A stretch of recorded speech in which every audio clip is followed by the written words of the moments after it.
بسم اللہ الرحمن الرحیم۔ السلام علیکم۔ بے شرم لڑکی نے اپنے سگے باپ پر گندا الزام لگایا۔ جب وہ مری تو اس کا جنازہ اٹھاتے ہی سب لوگوں کے رونگٹے کھڑے ہو گئے، کیونکہ ماں باپ جتنا بھی اولاد کے ساتھ کر لیں، لیکن لازمی نہیں ہوتا کہ اولاد بھی اتنی ہی فیض والی ہو۔ کبھی کبھی ہمارے کچھ انجانے گناہوں کا کفارہ ہماری اولاد اور اس کے اعمال کی صورت میں ملتا ہے، لیکن تب تک بہت دیر ہو گئی ہوتی ہے اور واپسی کا راستہ نہیں بچتا۔ میرا نام عربہ ہے اور میری عمر 30 سال ہے۔ میرا تعلق لودھنا کے قریب ایک چھوٹی سی تحصیل سے ہے۔ آج میرے شوہر گھر آئے تو ان کی شکل دیکھ کر مجھے وحشت سی تھی اور ایک عجیب سا خوف مجھ پر طاری ہو گیا تھا، کیونکہ شرجیل کا چہرہ اترا ہوا تھا۔ میں نے انہیں جلدی سے پانی پلایا اور وجہ پوچھی تو وہ اونچی آواز میں رونے لگے۔ ایسا لگ رہا تھا جیسے وہ جانے کب سے صبر کر کے بیٹھے تھے اور اب ان کا صبر کا بندھن ٹوٹ گیا تھا۔ انہوں نے زمین پر گر کر اور کہنے لگے کہ میں لٹ گیا عربہ، میری ساری زندگی کی کمائی لٹ گئی، میں برباد ہو گیا۔ یہ بات سن کر میرے دل کو ہول پڑے تھے، لیکن شرجیل کچھ بتانے کو تیار نہیں تھے۔ وہ بس روتے چلے جا رہے تھے اور میں ان کے کپڑوں کو دیکھ رہی تھی جو راکھ سے بھرے ہوئے تھے۔ شرجیل کے ہاتھ بھی جلے ہوئے تھے۔ میری نظر اب ان پر پڑی تھی، لیکن نہیں، وہ تو کسی اور بات کا سوگ منا رہے تھے۔ میں جلدی سے ان کی پٹی کرنے لگی تو تب انہوں نے مجھے بتایا کہ ان کی دکان میں آگ لگ گئی تھی۔ یہ سن کر میرا دل بھی دہک سا گیا اور کلیجہ منہ کو آ گیا۔ شرجیل ایک کریانے کی دکان چلاتے تھے جو کہ مین روڈ پر تھی اور وہ اچھی چل رہی تھی، جس سے ہمارے گھر کا گزر بسر بھی اچھا چل رہا تھا۔ ہم امیر تو نہیں تھے، لیکن اچھا گزارا ہوتا تھا۔ آج اس دکان میں آگ لگ گئی تھی جو ہمارا آمدن کا ذریعہ تھا۔ کچھ دیر کے لیے تو مجھے بھی سمجھ نہیں آیا کہ اب کیا ہوگا۔ ہمارے 2 چھوٹے چھوٹے بچے تھے، ان کی تعلیم اور ان کا مستقبل سب کچھ ڈوبتا ہوا نظر آ رہا تھا۔ ہمارا گھر تو اپنا تھا، لیکن زندگی کی سب ضروریات وہیں دکان سے پوری کرتے تھے۔ اس دکان میں اس وقت شرجیل کی ساری جمع پونجی اور سارے مہینے کی بچت بھی تھی۔ آگ نے ایک دم سے ایسی شدت پکڑی تھی کہ وہ کچھ بھی نہ روک سکے اور دیکھتے ہی دیکھتے ساری دکان خاک ہو گئی اور پیچھے راکھ کا ڈھیر ہی بچ گیا تھا۔ شرجیل اپنے سالوں کی محنت کو ایسے ڈوبتا دیکھ کر رہ نہیں پائے تھے اور اپنے ہاتھوں سے آگ بجھانے کی کوشش کی تھی، لیکن سب بیکار گیا تھا اور اب اس دکان کی جگہ ایک زمین کا ٹکڑا تھا جس پر جلا ہوا سارا سامان پڑا ہوا تھا۔ اس دکان کا سارا سامان ضائع ہو چکا تھا۔ اب ہمیں دکان دوبارہ تعمیر کرنی تھی اور سارا سامان واپس نیا ڈالنا تھا، لیکن ہمارے پاس ایسا کوئی اثاثہ نہیں تھا، جس وجہ سے ہم لوگ ہاتھ پر ہاتھ رکھ کر بیٹھ گئے تھے۔ شرجیل نے سوچا کہ وہ ادھار لے کر کام شروع کریں گے اور کچھ دن وہ ایسے ہی کوشش کرتے رہے، لیکن انہیں کسی نے بھی ادھار نہ دیا۔ اتنے دنوں میں گھر کا راشن جو تھا وہ بھی ختم ہونے کو آیا تھا۔ بچوں کے سکول والے فیس کا مطالبہ کر رہے تھے، لیکن ہمارے ہاتھ میں کچھ بھی نہیں تھا۔ میرا زیور بھی کوئی خاص نہیں تھا، کہ ہم اس سے ہی کچھ بنا سکتے۔ خاندان والے بھی منہ پھیر چکے تھے کہ کہیں ہم ان میں سے کسی سے مدد کا نہ کہہ دیں۔ تب مجھے احساس ہوا کہ کوئی بھی اپنا نہیں ہوتا، بس ایک دفعہ مشکل آ جائے سارے لوگوں کی سچائی نکل کر سامنے آ جاتی ہے۔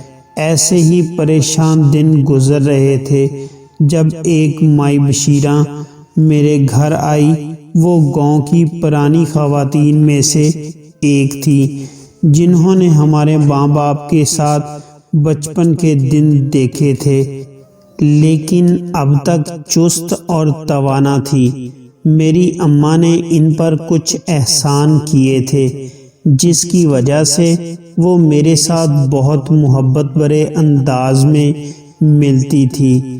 میں جو اتنے دن سے مضبوط بنی پھر رہی تھی، ان کا سہارا پاتے ہی میری بس ہو گئی، کیونکہ میں بھی کوئی انسان تلاش کر رہی تھی جو مجھے کندھا دے اور میرا سہارا بنے۔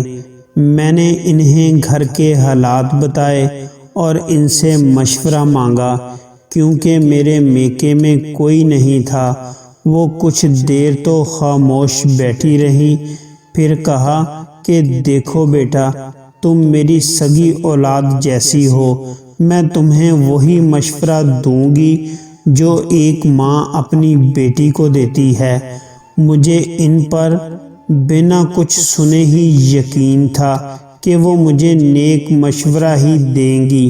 انہوں نے کہا، دیکھو، نہ تو تمہاری ماں ہے اور نہ ہی تمہارا باپ، نہ تمہارا کوئی بہن بھائی ہے، لیکن تمہارے میکے والا گھر اب ویسے کا ویسا ہی ہے۔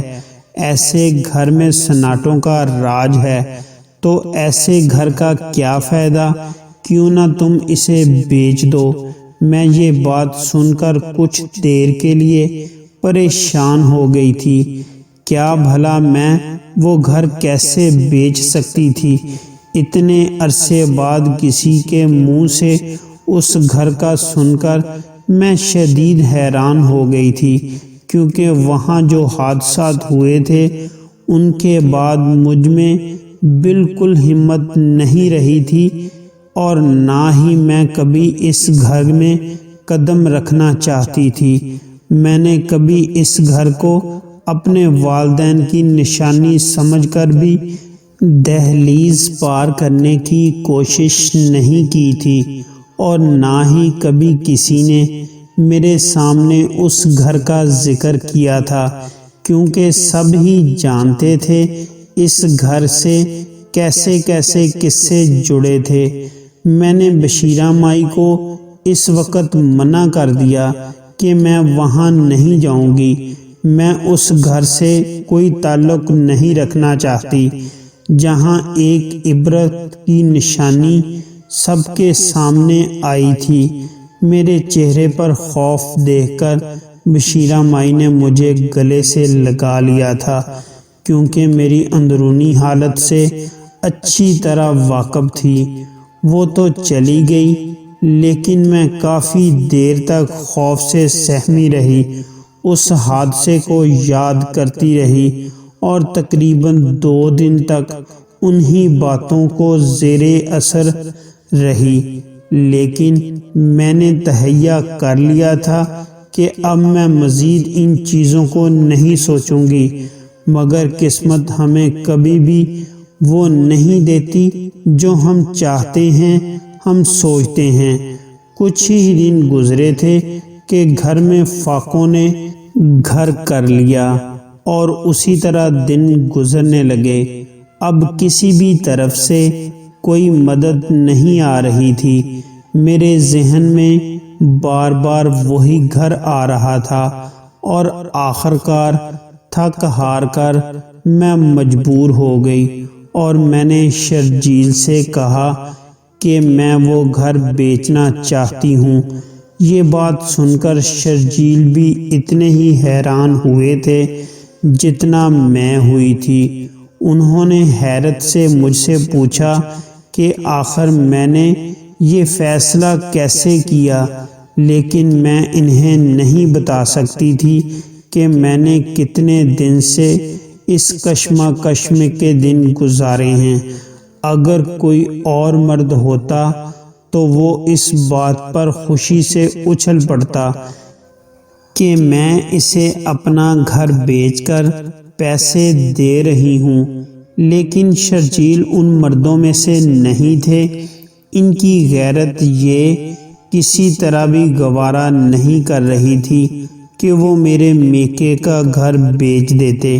انہوں نے مجھے تسلی دی کہ دیکھو، میں جلد کچھ نہ کچھ بندوبست کر لوں گا اور ہمارے حالات ٹھیک ہو جائیں گے۔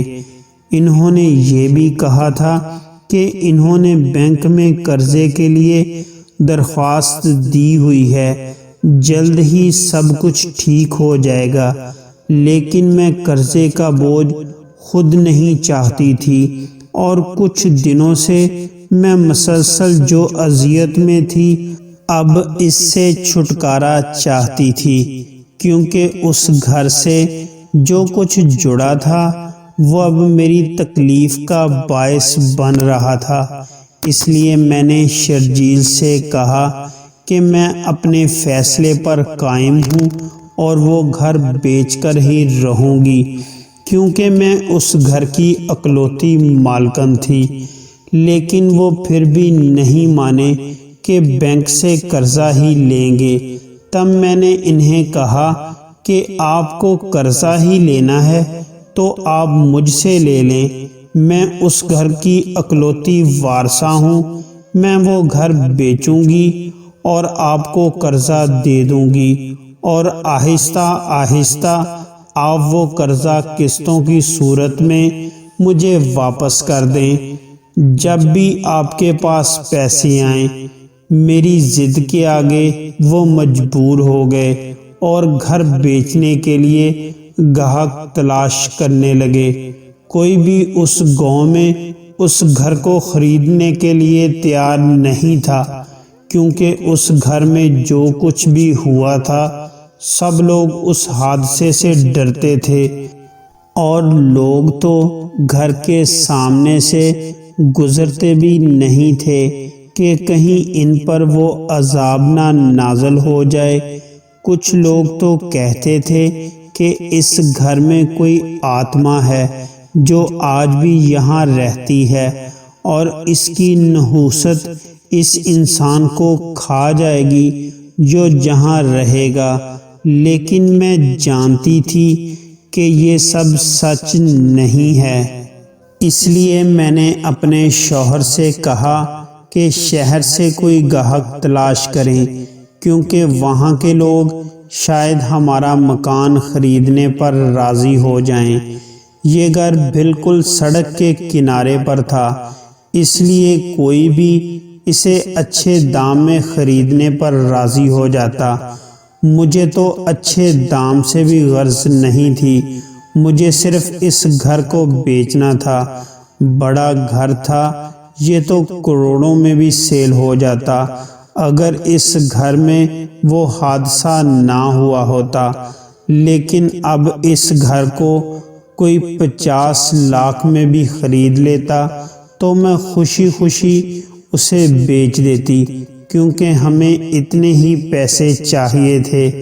لیکن کوئی آتا تو بات تب ہوتی نا، جو بھی پوچھتا وہ گھر کی شہرت سن کر ہی انکار کر دیتا، اور سب یہی کہتے کہ ہمیں یہ ڈراؤنا گھر نہیں چاہیے۔ آخر کار ایک آدمی یہ گھر خریدنے پر تیار ہو گیا تھا، اور وہ باہر کے ملک سے آیا تھا، اور اسے گاؤں میں ایک ہوٹل کے طور پر ایک گھر چاہیے تھا، تاکہ جو لوگ یہاں سیر کو آئیں وہ انہیں یہاں ٹھہرا سکے۔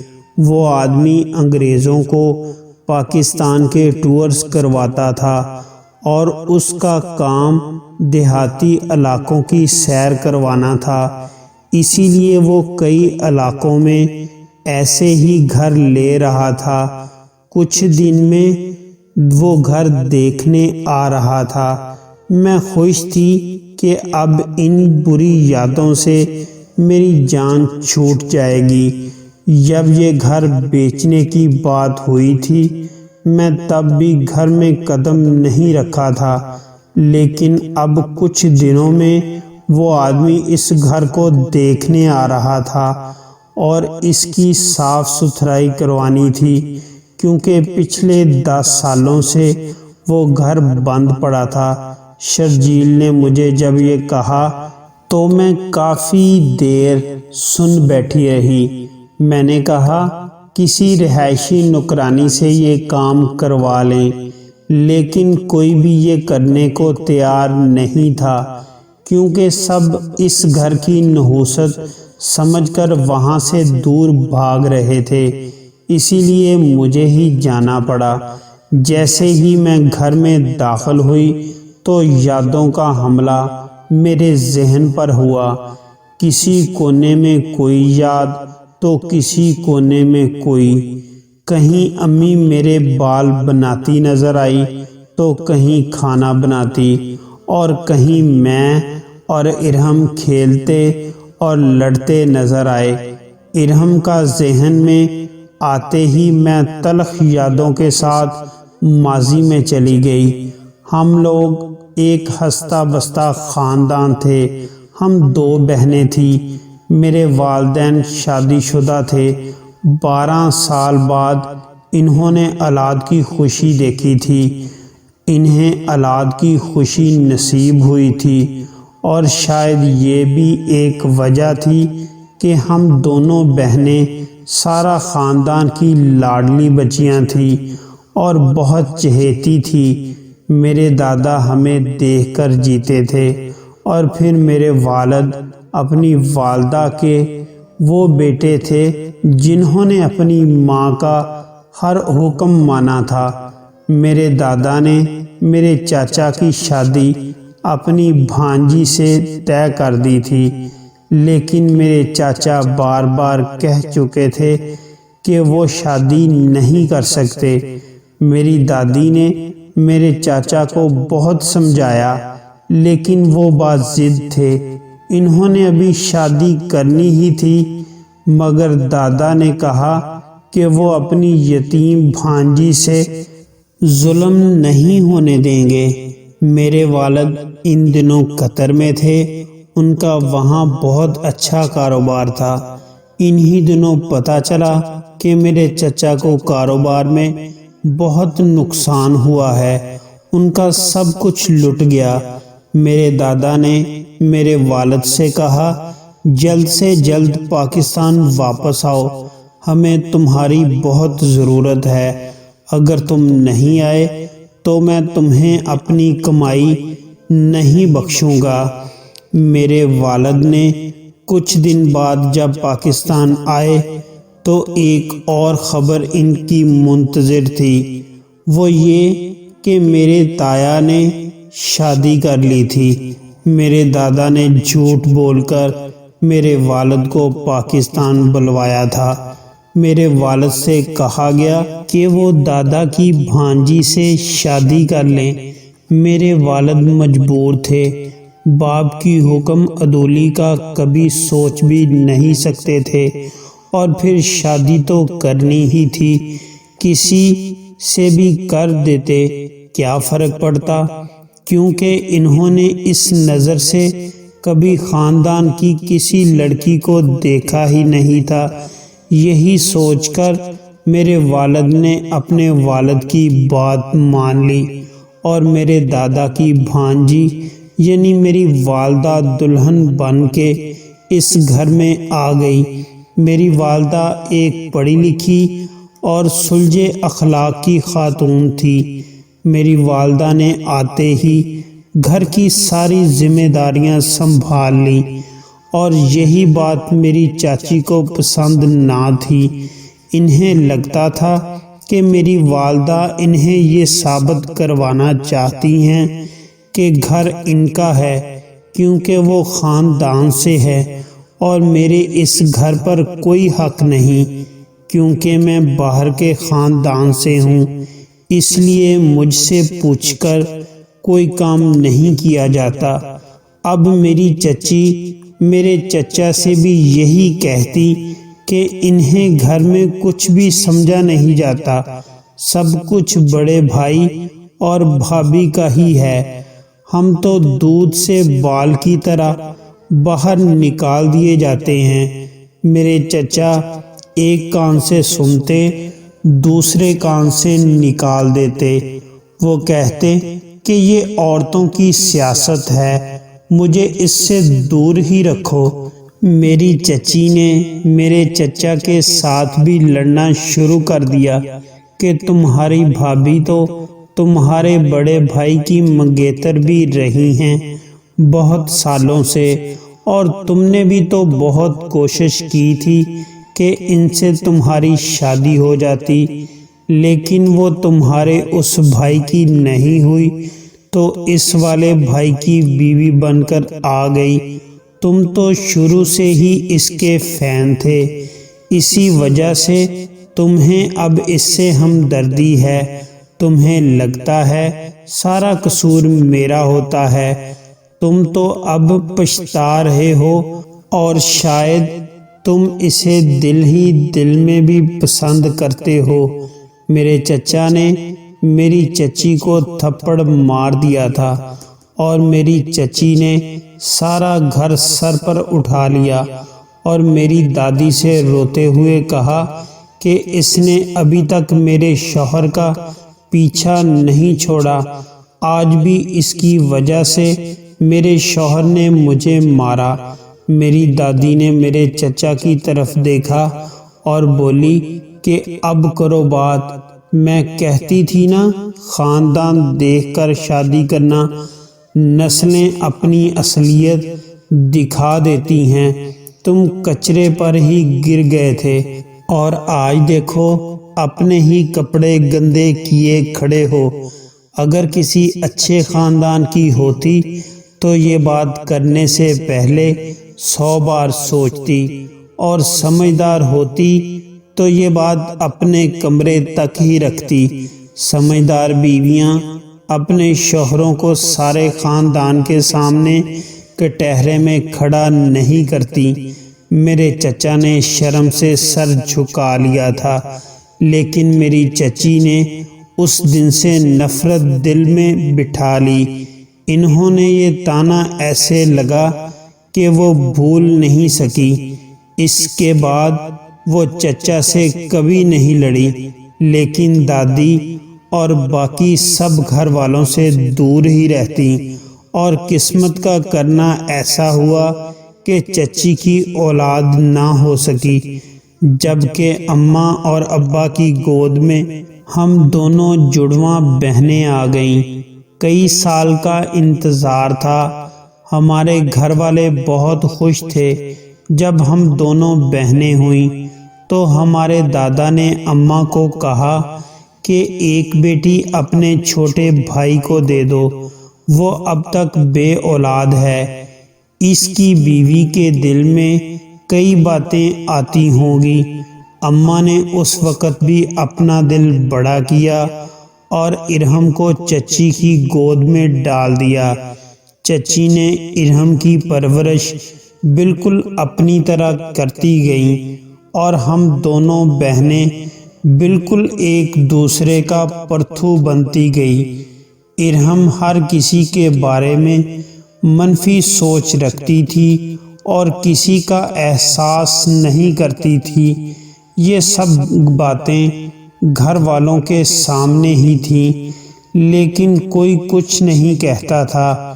شروع میں دادا کبھی کبھار بول دیتے تھے، لیکن ان کی وفات کے بعد کوئی بھی چچی سے پرورش کا سوال نہ اٹھا سکا، کیونکہ چچا تو پہلے ہی چچی کی وجہ سے شرمندہ پھرتے رہتے تھے۔ اب ایسا کیا ہوا کہ ارحم اماں ابا سے بات تک کرنا گوارا نہیں کرتی تھی۔ کبھی کبھی اسے دیکھ کر اماں کے سینے میں ممتا کا سمندر انہیں مجبور کرتا کہ وہ اسے پیار کریں، لیکن وہ کسی طور پر بھی اماں کے پاس نہیں آتی تھی، اور اس کی ایسی تربیت دیکھ کر اماں کا خون کھولتا تھا۔ اور پھر تابوت میں آخری کیل کا کام تو ارحم کی غلط حرکتوں نے کیا۔ وہ رات کا وقت تھا جب اماں کو پیاس لگی اور وہ کچن میں گئی تو انہوں نے کسی کو دیوار پھلانگ کر اندر آتے دیکھا۔ اماں فوراً ڈر گئی، وہ چور گھر کے اندر کہیں گم ہو گیا۔ اماں نے ابا کو اٹھایا اور انہیں کہا کہ گھر میں چور آ گیا ہے۔ ان دونوں نے شور مچانے کی بجائے آرام سے چور کو تلاش کرنا شروع کیا، لیکن دونوں کے پیروں کے نیچے سے زمین نکل گئی جب دیکھا کہ وہ کوئی چور نہیں بلکہ وہ تو ارحم کا عاشق تھا جو اس سے ملنے آیا تھا۔ اور ان کی باتیں سنی تو علم ہوا کہ وہ پہلے بھی کئی دفعہ آ چکا تھا۔ اماں نے یہ دیکھ کر چیخ پڑی تھی۔ ابا نے اسے مار مار کر گھر سے نکال دیا، کیونکہ وہ محلے کے جواری اور شرابی لوگوں میں سے ایک تھا۔ شور پر سب لوگ اکٹھا ہو گئے تھے، اور اسی شور کے دوران سب کو پتہ ہی نہیں لگا جب اماں اپنے سینے پر ہاتھ رکھ کر گر گئیں اور موقع پر ہی جان دے دی۔ اماں کی موت سب کے لیے، خصوصاً ابا کے لیے، ایک بہت بڑا صدمہ تھا۔ اماں اپنی بیٹی کی غلط حرکتیں دیکھ کر زندہ نہ رہ پائی تھی، اور ابا نے اس دن کے بعد ارحم کو چچی سے لے لیا، اور چاچو بھی اسی حق میں تھے، کیونکہ چچی ارحم کی پرورش کرنے میں ناکام رہی تھی۔ چچی نے ابا کی بہت منتیں کی کہ اب وہ غلطی نہیں کریں گی، انہیں ان کی بیٹی دے دیں، لیکن ابا نہ مانے، اور اسی غم میں چچی نے پنکھے سے لٹک کر اپنی جان دے دی۔ چچی کی موت سے ارحم کے دل میں نفرت کی آگ بھڑکتی گئی، اور اس نے اس سب کا قصوروار ابا کو ٹھہرایا۔ سب لوگ چچی کے بارے میں غلط باتیں کرتے تھے اور کہتے تھے کہ اس نے حرام موت کو گلے لگایا ہے۔ ارحم یہ باتیں برداشت نہیں کر پاتی تھی، اور اس نے فیصلہ کیا کہ وہ ابا کو بھی ایسے ہی ذلت کی موت دے گی۔ اس کے اندر بھی چچی کی ہی پرورش تھی، اسی وجہ سے وہ بھی ان کی طرح ہی نفسیاتی مریض تھی۔ کئی سالوں کی بے اولادی نے انہیں جس نفسیاتی پن سے گزارا تھا وہ انہوں نے ارحم میں منتقل کر دیا تھا۔ اب ارحم اس طاق میں رہتی تھی کہ کب وہ ابا کے خلاف چال چل سکے، اور پھر وہ دن آ گیا۔ اس دن میری طبیعت ٹھیک نہیں تھی۔ چچا مجھے ڈاکٹر کے پاس لے گئے۔ جب ہم گھر میں آئے تو دروازہ کھلا ہوا تھا اور ارحم کے کپڑے پھاڑے ہوئے تھے۔ وہ صحن میں بیٹھی رو رہی تھی۔ اس کی حالت اس قدر خراب تھی کہ میں قابو نہ رکھ سکی اور چیخیں مارنے لگی۔ محلے کی 2-3 عورتیں جلدی سے گھر آئیں اور ارحم کو کپڑے دیے۔ اصل طوفان تو تب ٹوٹا جب ارحم نے کہا کہ اس کے ساتھ یہ حرکت ابا نے کی ہے۔ اس بات کا یقین کسی کو نہیں آ رہا تھا، لیکن کسی کے پاس اس بات کا جواب بھی نہیں تھا کہ وہ جھوٹ کیوں بولے گی۔ اس نے سب کو پکڑ پکڑ کر بتایا کہ اس کے باپ نے اس کے ساتھ زیادتی کی ہے، ابا تو اس بات سے انکار ہی کرتے رہ گئے اور کہا کہ ارحم تم میری بیٹی ہو، تم ایسے کیوں کہہ رہی ہو؟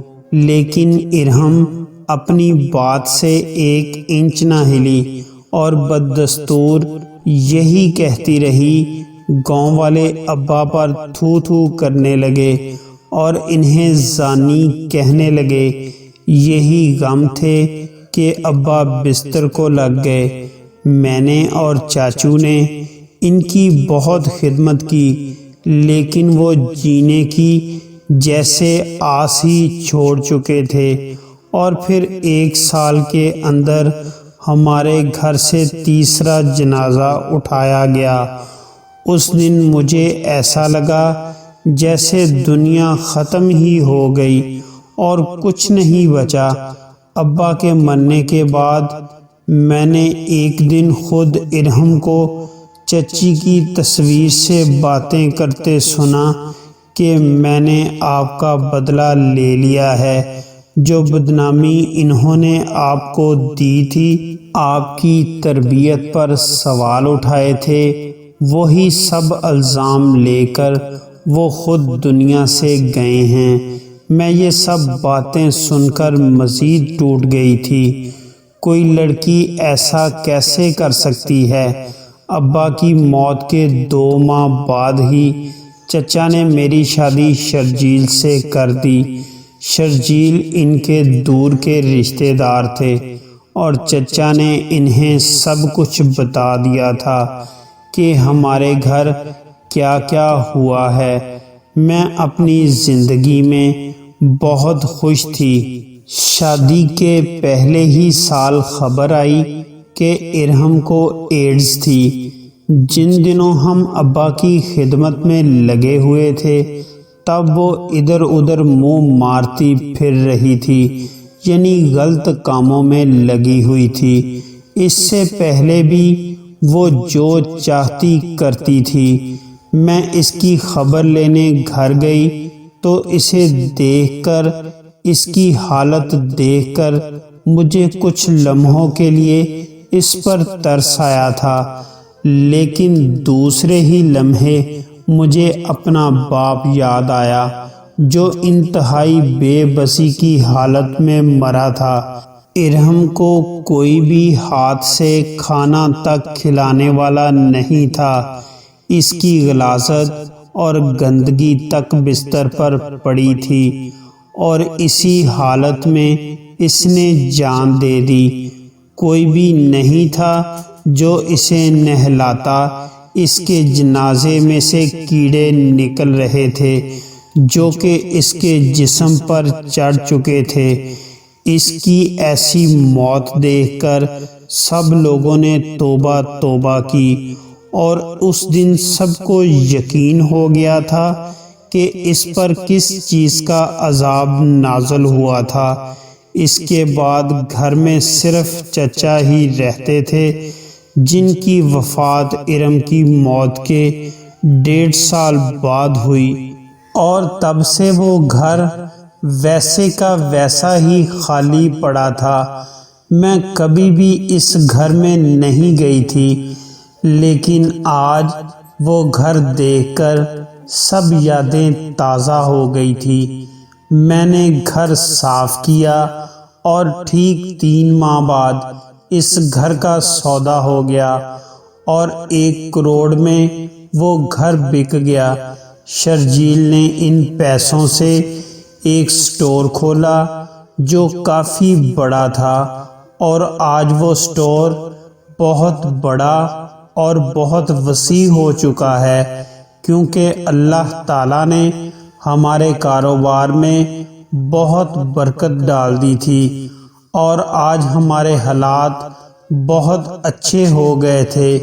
اسی لیے کہتے ہیں اپنے والدین اپنے ہی ہوتے ہیں، وہ جیسے بھی ہوں آپ کے لیے کبھی غلط نہیں سوچتے۔ اللہ تعالیٰ ہم سب کو بھی توفیق دے کہ اپنے والدین کی عزت کریں۔ آپ اپنے والدین کی عزت کریں گے تو انشاءاللہ آپ کے بچے آپ کی عزت کریں گے۔ جتنا ہو سکے اپنے والدین کو سکون والی زندگی دیں۔ اگر آج کی کہانی پسند آئی تو ویڈیو کو اپنے دوستوں میں شیئر لازمی کریں، چینل کو سبسکرائب کر دیں اور نیچے کمنٹس میں اپنی رائے کا اظہار ضرور کریں۔ ہماری کوشش ہوگی ہماری ہر ویڈیو آپ کے معیار کے مطابق اور ایک سبق آمیز ہو۔ اپنا بہت سارا خیال رکھیں اور مجھے سپورٹ کریں۔ میں ایک چھوٹا سا یوٹیوبر ہوں، اگر کوئی غلطی ہو جائے تو معذرت خواہ ہوں۔ شکریہ، خدا حافظ۔